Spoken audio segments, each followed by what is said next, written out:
You're a New York City kid. What do you think about Robert Saleh showing up at the news conference today in an Islanders 86 jersey? I dig the energy, but let's go Rangers. Saleh supports all New York teams except the Giants. And the Bills.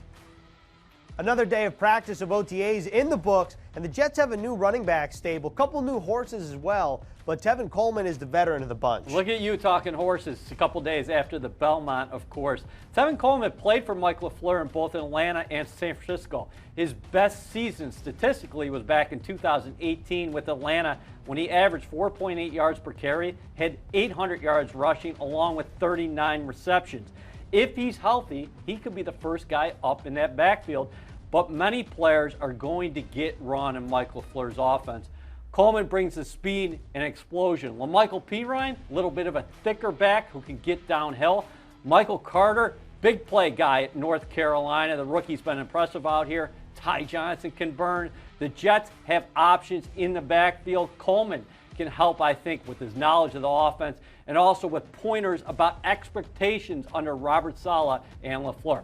Tevin Coleman, Robert Saleh said he's pure gas. And, of course, Robert Saleh is all gas, no brake. And, you know, not only are the Jets running backs, that's going to be an interesting group to see what happens in training camp, but how about special teams? A lot of us focus on kickers because that's a kicking competition, but the Jets have a guy named Justin Hardee who Brant Boyer's ecstatic about. He was a special teams standout in New Orleans. He nearly came up with an interception today at practice of Mike White in a red zone 7-on-7 drill.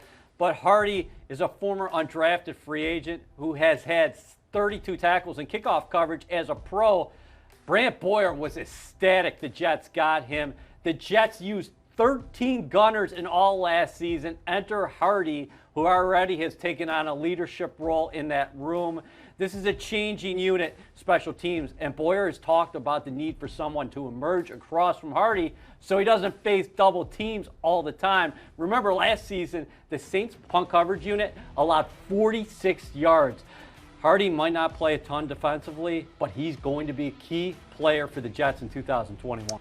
I think we should say this again. The Saints punt return coverage unit allowed 46 total yards in one season. That's an NFL record. And I think we have to wrap up by talking about Zach Wilson because fans want to know, how's number 2 looking out there on the field? Well, let's hear from one of his teammates. We talked about Tevin Coleman before. He said of the rookie that he's a dog. He pointed to that Wilson has a lot to learn, and there's going to be a lot of pressure. But the 21-year-old is good with it. As Coleman said, Wilson is slinging it, and he's definitely going to be a leader. That's impressive. Saleh added that the best learning will come through adversity and conflict. Take today, for instance. Wilson was intercepted by J.T. Hassel on a tight window toss over the middle that Chris Herndon couldn't hang on to. But I charted a lot of stars next to number 2 today. He is a guy who continues to deliver with accuracy. And I'll tell you what, Elijah Moore, Braxton Berrios keep on getting open, and he's finding them. And that's your practice report. And for full coverage, stay right here on NewYorkJets.com.